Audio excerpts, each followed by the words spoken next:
everyone, once again I welcome you all to my channel। तो आज के video में बात करने वाले हैं regarding my CAT prep journey, और मैं इन डिटेल बताऊंगी कि how was my journey and मैंने कैसे स्टार्ट किया, मैंने कैसे सोचा कि मुझे कैट करना है, क्यों करना है और कहाँ से कोचिंग करी, ऑल ऑफ दैट। वीडियो को बीच में टर्मिनेट मत करना, पूरा एंड तक सुनना, और फिर उसके बाद अगर आपको वीडियो अच्छी लगती है तो consider subscribing to my channel, and if you like the video then like the video and also write down in the comment section below अगर आपको कोई सजेशन है मेरे लिए देने को तो वो भी लिख सकते हो, कोई क्वेरी है तो वो भी लिख सकते हो, and if you want me to talk about some other topics तो वो भी आप लिख सकते हो कमेंट में, और मैं कंसिडर करूँगी उसको, और मैं बहुत जल्दी उस टॉपिक पे वीडियोस भी लेकर आऊँगी। So now let's begin the video. तो बात मेरे कॉलेज डेज़ की है, और तब मुझे बिल्कुल भी आइडिया नहीं था कि मुझे ग्रेजुएशन के बाद क्या करना चाहिए और क्या नहीं करना चाहिए। बस दिमाग में एक ही चीज़ था कि कॉलेज से प्लेसमेंट लग जाएगी तो मैं कुछ 1-2 साल जॉब करूँगी एंड देन मे बी उसके बाद देखती हूँ कि MBA करना है या नहीं करना है। तो this was there in my head, और फिर पता नहीं क्या हुआ, मैं कॉलेज के फाइनल ईयर में थी तो मैंने एक रैंडम अटैम्प्ट ले लिया कैट में जस्ट टू सी कि एग्ज़ाम क्या है नहीं है। तो बस वो 1 महीने की प्रेप जो हल्का फुल्का सिलेबस देखा होगा, 1-2 मॉक्स दिए होंगे, 1-2 PYQs देखे होंगे, बस इतना देख के मैं गई थी और मैंने एग्ज़ाम दिया था, और तभी मेरे 66 परसेंटाइल आए थे, और क्वांट में लिटरली मुझे सिंगल डिजिट में मार्क्स थे ना। I literally lost all my hopes कि मुझसे कैट हो भी पाएगा। तो 2022 मई तक में मेरी जो ग्रेजुएशन है वो कंप्लीट हो गई थी। उसके बाद मैंने जॉब वॉब किया, नवंबर तक आई वाज डूइंग जॉब, फिर मैंने जॉब छोड़ दी and then I was looking for another job, और मैंने नवंबर दिसंबर जनवरी जॉब ही देखा, और मुझे अपने एस्पायर्ड रोल के अकॉर्डिंग जॉब्स नहीं मिल रही थी। तभी मेरे फैमिली ने मुझे सजेस्ट किया कि अगर मैं बहुत रैंडम से अटैम्प्ट ले करके 66 परसेंटाइल ला सकती हूँ, तो अगर मैंने एक डेडिकेटेड अटैम्प्ट दे दिया तो शायद मैं बहुत अच्छा कर लूँगी। और आई वॉज कन्विंस्ड, और कन्विंस होने का रीज़न सिर्फ इतना ही नहीं था, ये भी था क्योंकि मुझे जॉब नहीं मिल रही थी, मुझे समझ नहीं आ रहा था क्या करूँ क्या ना करूँ। तो मुझे सबसे बेस्ट यही लगा कि मुझे कैट कर लेना चाहिए, और अगर निकल गया तो फिर ऑफ कोर्स मैं 2 साल MBA करके एक अच्छी जॉब पे होंगी। तो मुझे लगा ये एक अपॉर्चुनिटी है जिससे मैं अपनी करियर को स्काई रॉकेट कर सकती हूँ। तो दैट्स हाउ आई डिसाइडेड कि मुझे कैट करना चाहिए। अब बात करेंगे अपनी प्रिपरेशन जर्नी के बारे में। तो मैंने लिटरली इस जर्नी को स्टेजेस में कैटेगराइज किया है, and in this journey there are 5 stages. तो हम स्टेज बाय स्टेज बात करेंगे। So the stage 1 of this preparation journey was to get myself enrolled in career launcher, और मैंने उनके कैनॉट प्लेस वाले सेंटर यानी कि दिल्ली में मैंने एडमिशन लिया था। So this was my stage 1। There comes the stage 2, जहाँ पे मेरा गोल ये था कि मैं जल्द से जल्द कोचिंग के साइड बाय साइड जो टॉपिक वो कवर करवा रहे हैं उसको फिर मैं घर आके प्रॉपर जो शीट देते हैं क्लास के बाद उसको मैं कवर करूँ, जो उन्होंने बुक दी हुई थी मैंने उसको वहाँ से भी क्वेश्चन सॉल्व करें। And this was my goal कि जैसे जैसे टॉपिक कवर हो रहा है वैसे वैसे मैं अपने बुक से भी कवर करती चली जाऊँगी, मैं अपने सीट को भी कवर करूँगी, एंड जो भी डाउट्स आते चले जाएंगे वो मैं उसको क्लियर भी करती चली जाऊँगी, and side by side topic wise topic में अपने नोट्स भी बनाऊँगी।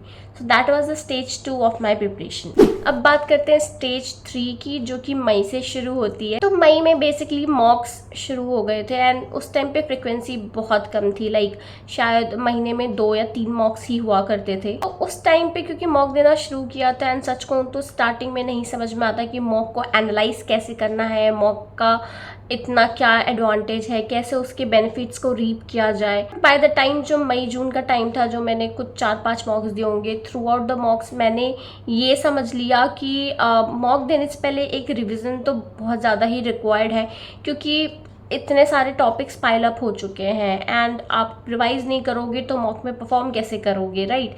एंड बहुत सारे क्वेश्चन तो ऐसे ही छोड़ के आप आ जाओगे अगर आपको याद ही नहीं है वो पर्टिकुलर कॉन्सेप्ट या थ्योरम्स। तो मुझे इस टाइम पे ये समझ में आ गया था कि रिविज़न ज़रूरी है, मॉक को कैसे एनालाइज करना है थोड़ा थोड़ा वो भी सीख लिया था मैंने, हल्की सी नॉलेज आने लगी थी कि स्ट्रेंथ्स क्या है मेरे और वीकनेसेस क्या है मेरे।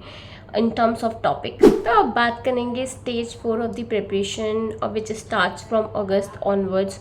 और ये जो टाइम था अगस्त से लेकर नवंबर तक, ये सारा जो टाइम था वो मैंने सेल्फ प्रिपरेशन पे किया। यानी कि सेल्फ प्रिपरेशन मतलब ये नहीं होता कि मैंने स्टार्टिंग से शुरू कर दिया हो, बल्कि ये वो टाइम था जब मुझे खुद का रोड मैप बनाने की ज़रूरत थी, खुद की स्ट्रैटेजी बनाने की ज़रूरत थी।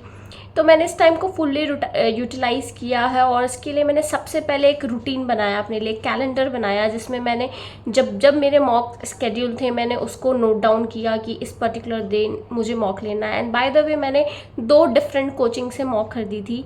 पहला तो करियर लॉन्चर था एंड दूसरा कैट किंग था। तो उन दोनों के जितने भी मॉक्स थे मैंने उसको कैलेंडर पे नोट डाउन कर लिया। इसके अलावा सेक्शनल्स भी होते थे, मैंने उसको भी नोट डाउन कर लिया कि कौन सा सेक्शनल, कौन सा टेस्ट किस दिन है, तो मैं अकॉर्डिंगली उसको लेती चली जाऊंगी। अपार्ट फ्रॉम दैट इस टाइम पीरियड में मैंने ये भी किया कि मैंने PYQs को भी स्केड्यूल किया। और मेरी स्ट्रैटेजी ये थी कि मैं एक बार PYQs तो सॉल्व करूँगी, इसके अलावा मैं 2 बार उसको रिवाइज भी करूँगी। मैंने उस चीज़ को भी अपने रोड मैप पे डाला। अपार्ट फ्रॉम दैट फिर मेरे लिस्ट में ये भी था कि जो भी मैं मॉक दे रही हूँ, जो भी मैं सेक्शनल्स दे रही हूँ या जो भी मैं PYQs दे रही हूँ, अगर उससे कोई ऐसे वैल्यू एडिंग थिंग्स हैं, जैसे कि होता है कई बार कि टिप्स एंड ट्रिक्स आपको पता चल जाती है। उस एक ही पर्टिकुलर क्वेश्चन को सॉल्व करने के बहुत तरीके होते हैं, बट आपने जैसे मॉक दिया और आपने वहाँ पे चेक किया, आपको पता चला कि अच्छा दिस टिप और इस ट्रिक से अगर आप उसको क्वेश्चन को और भी आसानी से सॉल्व कर सकते हो, तो आप उसको बस वहीं देख के मत छोड़ो, उसको नोट डाउन भी करो। तो मैंने नोट मेकिंग को भी अपने रोड मैप में ऐड किया, अपने कैलेंडर में ऐड किया। तो इन सबको देख करके मैंने एक अपना बहुत ज़्यादा रोबस्ट एक रूटीन बनाया हुआ था। और तभी मैंने लाइब्रेरी भी ज्वाइन किया था। तो मैं टारगेट बाय टारगेट चल रही थी और मैंने बहुत अच्छे से रूटीन बनाया था अपना। और मैं हमेशा इंश्योर करती थी कि जो मेरा डेली टारगेट है मैं उसको कंप्लीट करूँ ही करूँ, फिर चाहे उसको कंप्लीट करने में मुझे 10 घंटे लगे या 12 घंटे करे, मैं उठूँगी नहीं। Now we will talk about the stage 5 of my preparation. And ये जो स्टेज है ऑफकोर्स, क्योंकि इसके पहले मैंने अगस्त से नवंबर तक बात कर दी, विच मीन्स कि कैट एग्ज़ाम तो हो चुके होंगे। अब जो स्टेज 5 है it's all about my interview strategy. तो सच बताऊँ तो मैं बहुत ज़्यादा रिलैक्स थी टिल द पॉइंट जब कॉलेजेस के कॉल्स आने शुरू हो गए। लाइक जनवरी, मेरे को याद है 5 जनवरी और 10 जनवरी के आसपास कॉल्स आनी शुरू हो गई थी। और तभी फटाक से बहुत जल्दबाजी मैंने SOP बनाया अपना।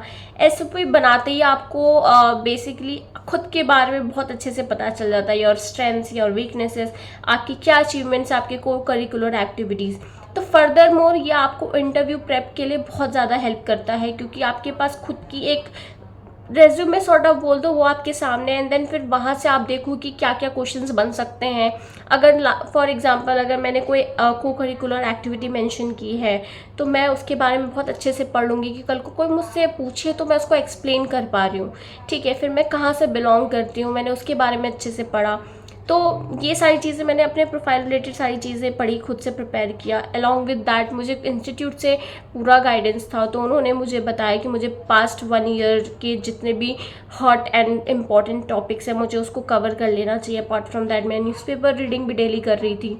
तो ये सारी चीज़ें मैंने इंटरव्यू प्रेप में करी। इसके अलावा फिर मैंने 3 मॉक्स भी दिए as and when required. Of course जब मेरी इंटरव्यू होती थी उसके लगभग 1 हफ्ते पहले मैं जाके मॉक दे के आती थी, टू जस्ट इंश्योर कि हाँ मैं उस कॉलेज के लिए प्रिपेयर्ड हूँ या नहीं हूँ। So that was the stage 5 of my preparation, and here we come to the end of my CAT prep journey. So that was all. That's all for this video, and do let me know in the comment section below if you have any sort of query or doubts. फिर मिलेंगे अगले video में, तब तक के लिए bye.